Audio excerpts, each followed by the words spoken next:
Mesdames, Messieurs, bonsoir. Bienvenue dans cette édition d'information que j'ai le plaisir de vous présenter. Mais avant de débuter, les titres. Kenneth Woolak, le président du National Democratic Institute en visite dans notre pays, a rencontré les acteurs impliqués dans la préparation des futures élections dans notre pays. Détail dans ce journal. Ensuite, nous aborderons le contenu de notre devise Fraternité, Travail, Progrès afin de comprendre le sens des valeurs qu'elle véhicule.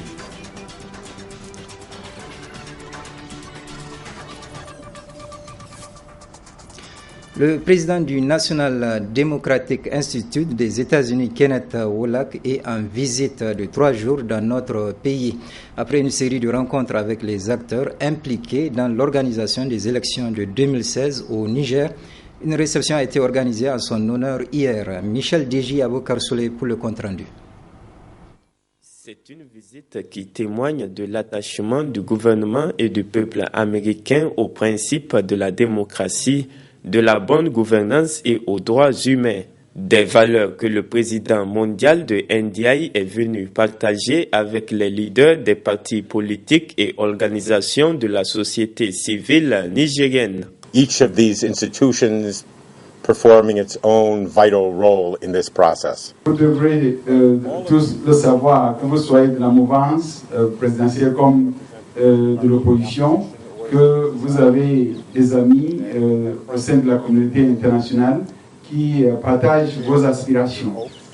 Because in this growing... Parce que dans le monde globalisant de ce jour, ce qui se passe dans un pays a forcément un impact, non seulement sur les citoyens de ce pays-là, mais aussi sur d'autres pays dans la sous-région et à travers le monde.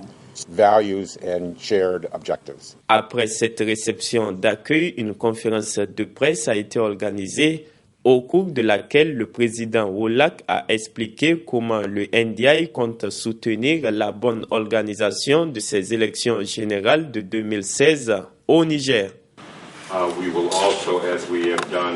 avons l'intention de travailler avec les partis politiques, l'ensemble des partis politiques qui auront des candidats aux élections, dans la formation des scrutateurs, donc délégués des partis, comme nous avons eu à le faire par le passé.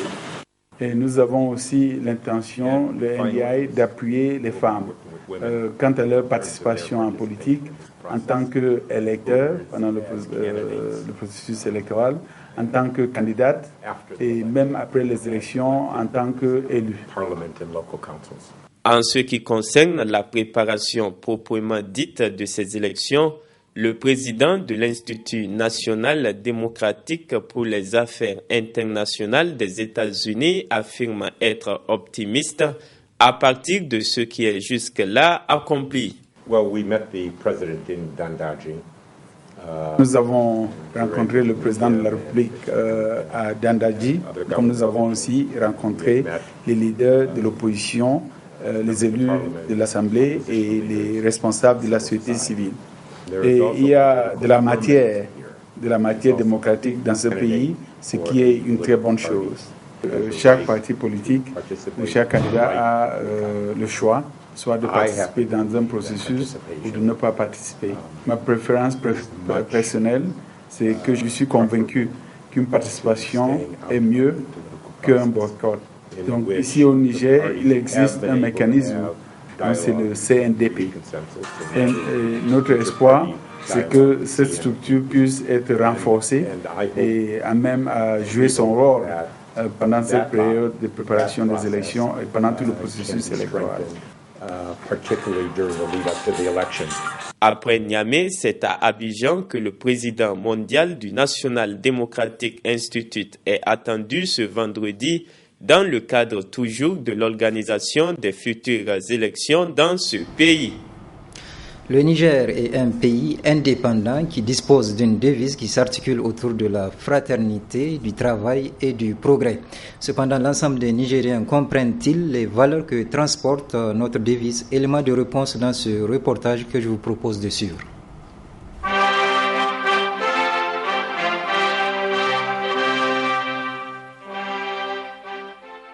Le Niger est un grand pays qui aspire à se développer. C'est ainsi qu'avec l'accession à l'indépendance de notre pays en 1960, notre pays s'est aussi retrouvé avec une devise dont le contenu est fraternité, travail, progrès. Cependant, 55 ans après les indépendances, cette devise qui a été calquée sur le modèle français s'adapte timidement aux progrès socio-économiques et politiques de notre pays. Aussi convient-il de savoir quel objectif une devise doit viser. Il ne s'agit pas ici de devise monétaire, qui veut dire monnaie d'une puissance étrangère qu'on parvient à accueillir et avec laquelle on peut faire du commerce international. Ce n'est pas de ça qu'il s'agit.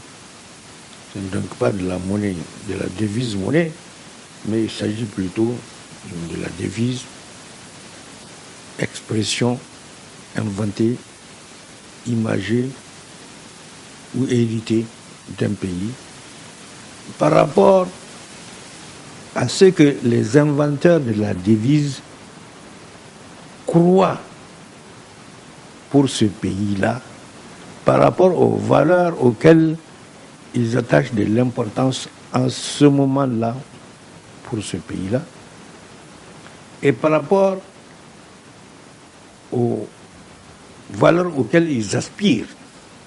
La devise du Niger englobe en son sein une immense force qui repose sur 3 piliers, dont entre autres celui de la fraternité, une fraternité qui actuellement est mise à rude épreuve par la conjonction de divers comportements sociopolitiques. De ce fait, quel doit être le sens de cette fraternité qu'affiche notre devise? Tous les Nigériens doivent être des frères. C'est un objectif et un objectif politique auquel il faut nécessairement s'attacher et autour duquel il faut travailler.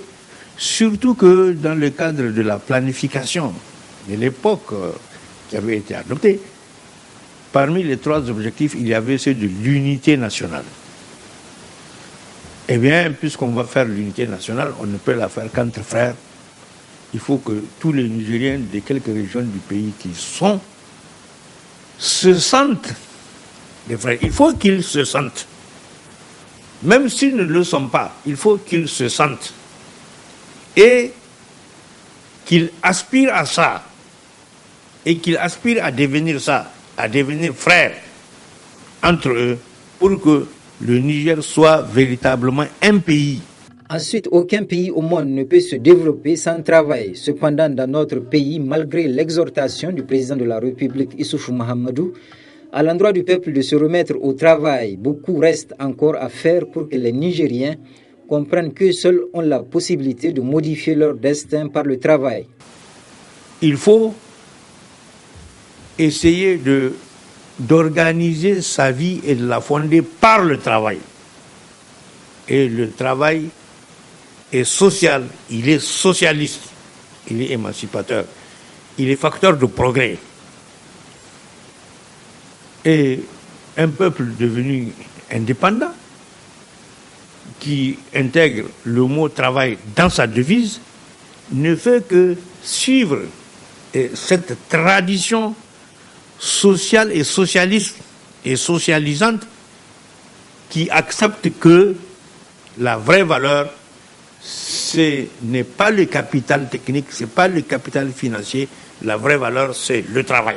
Sur le plan du progrès, relativement à notre devise, il est juste de reconnaître que des progrès ont été réalisés, bien que beaucoup ait à faire pour que le Niger retrouve une place honorable dans le concert des nations qui gagnent. Et à n'importe quel moment, il y a eu des progrès. Le progrès, la progression donc, l'avancement, c'est le contraire de la régression, reculer. Eh bien, il y a du progrès, même s'il n'est pas du fait des hommes, même s'il est du fait de la divinité, Dieu, même s'il est du fait de la nature. Il y a du progrès. Et reconnaissez-le. Ne tombez pas dans les travers des gens qui disent qu'il n'y a pas de progrès. Il y a des progrès. Et n'attachez pas le progrès à un régime donné. Non. Il y a le progrès. Il y a eu du progrès du temps de Djori. Il y a eu du progrès du temps de Kounché. Il y a eu du progrès du temps de Ali Chebou, il y a eu du progrès du temps de Maman Ousmane, de Barré, de Wanké, de Tanja, de tout le monde, il y a du progrès. Une devise, tout comme une loi fondamentale, peut être modifiée. Cependant, celle de notre pays, qui se décline en fraternité, travail, progrès, n'a pas encore atteint le point du tarissement. Revient alors à l'ensemble des Nigériens de se réapproprier la force de son contenu afin de poursuivre l'œuvre de construction du pays.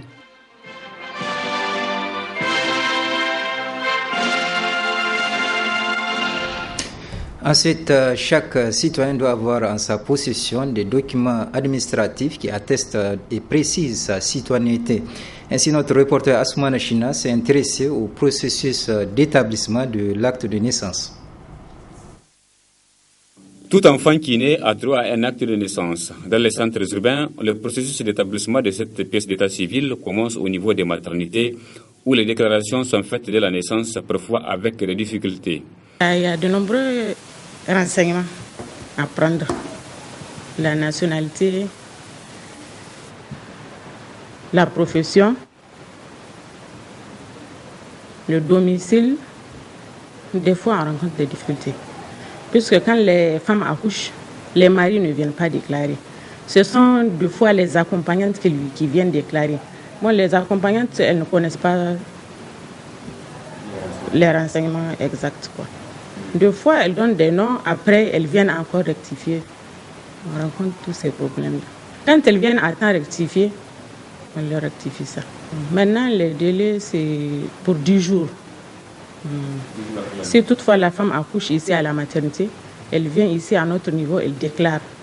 Mais si elle ne déclare pas, le délai dépasse les 10 jours, elle sera obligée d'aller faire le jugement déclaratif d'acte de naissance. Pour l'appel, vraiment, on exige à ce que les hommes viennent déclarer d'eux-mêmes. Certains parents sont conscients de la nécessité de l'acte de naissance pour leurs enfants. C'est pourquoi ils ne tardent pas à déclarer les naissances, même s'il faut beaucoup attendre avant d'avoir les pièces. Si l'enfant n'a pas de l'acte de naissance, on ne peut pas la mettre même au jardin. On rencontre des problèmes si l'enfant atteint l'âge d'aller à l'école. Si la personne a déclaré ici, c'est moins cher. Mais si il est parti à l'état civil, aller-retour, même va passer le temps. Les déclarations de naissance faites dans les maternités sont transmises au niveau des services d'état civil qui sont chargés de parachever l'établissement des volets des actes de naissance que les parents peuvent retirer dans un délai précis. Les enfants dont les naissances n'ont pas été déclarées dans les maternités peuvent obtenir le jugement supplétif d'acte de naissance au niveau de la justice. Sur le plan culinaire, une quantité énorme de bois est utilisée dans la cuisson des aliments. Quel est l'impact de cette utilisation sur l'environnement, mais aussi sur la santé? Réponse dans ce reportage signé Nafis Zakou et Chebou Gisso. Ces fumées proviennent des bois de chauffe pendant la cuisson, des fumées qui sont aspirées tous les jours par les femmes. Une situation qui interpelle les défenseurs de droit à l'énergie. L'utilisation du bois de chauffe devient de plus en plus préoccupante dans notre pays. Au niveau des autres conséquences que vous avez dans l'utilisation du bois, c'est la fumée, c'est-à-dire le bois rend malade nos femmes, nos vieilles mères. Selon les spécialistes de la santé, la fumée que dégage ce bois de chauffe a des conséquences néfastes sur la santé humaine. La fumée dégagée par le bois de chauffe, vous savez, contient du monoxyde de carbone.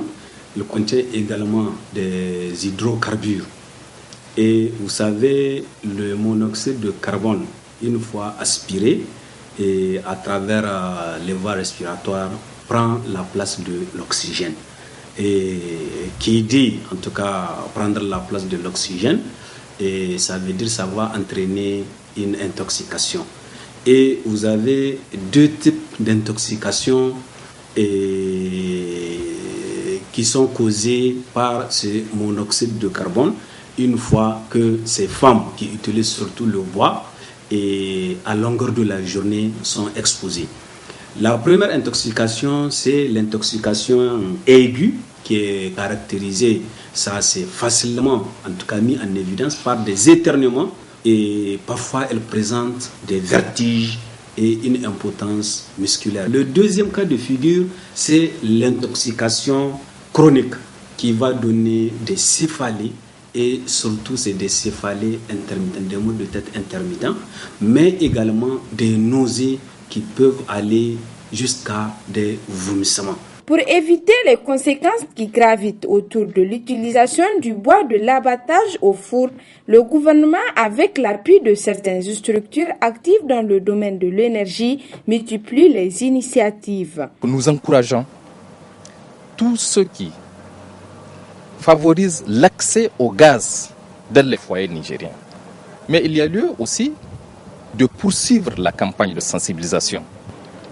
Et c'est pourquoi, de temps en temps, nous sensibilisons la partie gouvernementale.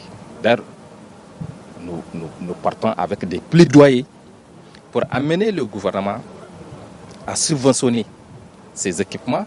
Il est donc conseillé aux ménagères d'utiliser des moyens dégageant moins de carbone afin d'éviter les intoxications causées par la fumée et autres conséquences qui sont liées à l'utilisation du bois.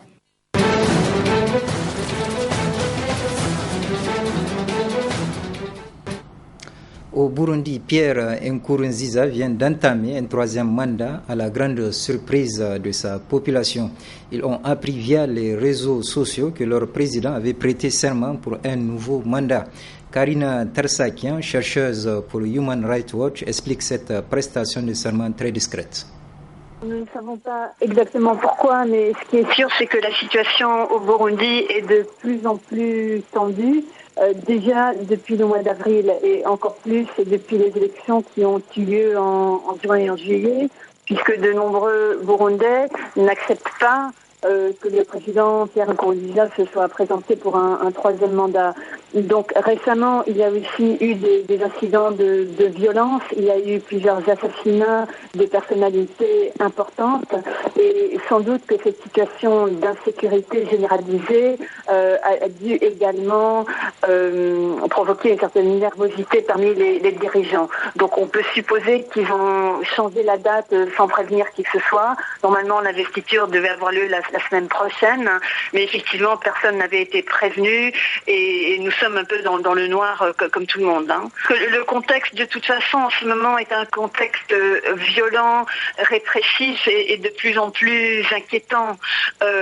Cet événement, c'est un événement symbolique qui pourrait effectivement déclencher d'autres actes de violence. Nous ne savons pas, mais déjà le contexte est tel qu'il y a eu plusieurs personnes assassinées ces derniers temps. Il y a eu Pierre Claver Bonima, le défenseur des droits humains des plus connus au Burundi, qui a échappé de justesse à une attaque au début de ce mois-ci, et beaucoup d'autres incidents d'arrestation, de torture. C'est un gouvernement qui devient de plus en plus dur envers ses opposants. Le Sénégal rend hommage à Doudou India Rose, le célèbre percussionniste, est décédé hier à l'âge de 85 ans. Ce véritable chef d'orchestre était capable de diriger plus de 100 batteurs à la fois. Sarah Sako a recueilli le témoignage de quelques habitants.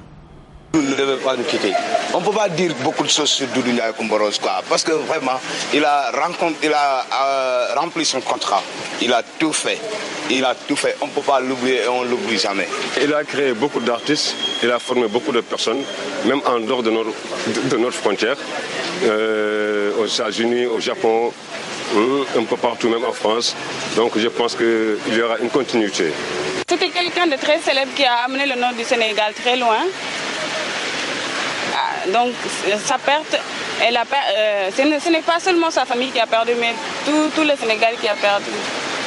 Qui représentait culturellement, on peut dire beaucoup de choses pour le Sénégal et l'Afrique en général, quoi. Il était un grand symbole pour nous, parce qu'il représentait beaucoup de choses pour nous. En tout cas, c'est triste. Doudou Ndiaye Rose, c'est notre parent. C'est un homme que je me connaissais plus de 40 ans. Vraiment, c'est le symbole de... Des centaines de migrants arrivent toujours en Grèce. Athènes commence à prendre en charge des réfugiés syriens. Beaucoup ont fui la guerre et les conditions dramatiques. Parmi eux, une Kurde syrienne de 21 ans. Reportage Lucie Debiol. Ils étaient bloqués depuis plusieurs jours sur les îles de Kos, Kalimnos ou Léros. Pris en charge par les autorités grecques, ces réfugiés ont débarqué jeudi à Athènes. Vian Baker, 21 ans, a fui la Syrie il y a 15 jours avec son père et sa sœur. Sa mère est restée derrière. Je suis énervée et heureuse en même temps. Je suis énervée contre le gouvernement grec et heureuse d'avoir réussi à fuir la guerre. Mais c'est comme ça que vous nous traitez ? La jeune femme a passé plusieurs jours sur l'île de Léros. Elle dénonce les conditions dans lesquelles elle a dû vivre. C'est vraiment de la merde en fait. Nous avons dormi dans la rue, nous n'avions pas de couverture, nous n'avions rien, même pas d'eau. Je ne sais pas quoi vous dire. Nous avons dû mendier pour avoir de l'eau, de la nourriture. Pour la Syrienne, son voyage vers l'Europe était devenu la seule solution. Nous ne pouvions plus vivre là-bas à cause des bombes, de la guerre. Vous savez, il y a une guerre en Syrie. Mon université était aussi devenue dangereuse, donc nous sommes partis. Vian Baker espère maintenant rejoindre le nord de l'Europe pour reprendre ses études. Jean-Marie Le Pen va-t-il rester membre du Front National ? Il était aujourd'hui au siège du FN après sa convocation devant le bureau exécutif du parti qu'il a contribué à fonder. Il pourrait être exclu après ses propos choquants sur les chambres à gaz. Récit Né Naëm. Cette fois-ci, Jean-Marie Le Pen a décidé de se rendre au bureau exécutif pour, dit-il, administrer une leçon et non en recevoir une. Le président d'honneur du Front National semble donc déterminé à ne pas se laisser faire. Pour cela, il a même demandé à ce que la réunion soit ouverte aux médias. Jean-Marie Le Pen est aujourd'hui devenu une épine dans le pied du parti d'extrême droite. Et oui, il nous emmerde, bien sûr, oui. Ça vous a échappé ? Non. S'il ne regrette pas les propos qu'il a tenus sur les chambres à gaz, sur le gouvernement de Vichy, il ne peut plus travailler avec nous parce qu'on est en opposition frontale, si j'ose dire, sur des questions essentielles d'histoire, de civilisation, de société. Sur les chambres à gaz notamment, Jean-Marie Le Pen les qualifie à plusieurs reprises de détails de l'histoire, de quoi mettre le feu aux poudres. Sa fille Marine Le Pen, présidente du Front National, parle alors de faute politique et s'oppose à l'investiture de son père comme tête de liste aux élections régionales. Pendant plusieurs jours, le père et la fille se renvoient la balle. Marine Le Pen finit par convoquer le fondateur du parti devant le bureau exécutif du Front National, convocation à laquelle il ne se rend pas. Le parti annonce alors la suspension de son statut d'adhérent, décision annulée par la justice. Puis Marine Le Pen décide de consulter les adhérents du parti pour cette fois-ci supprimer le poste de président d'honneur. Là encore, la justice annule le vote. Ce jeudi, lors du bureau politique, Jean-Marie Le Pen devrait être fixé sur... Ce journal est à présent terminé. Merci de l'avoir suivi et je vous souhaite de passer une excellente soirée.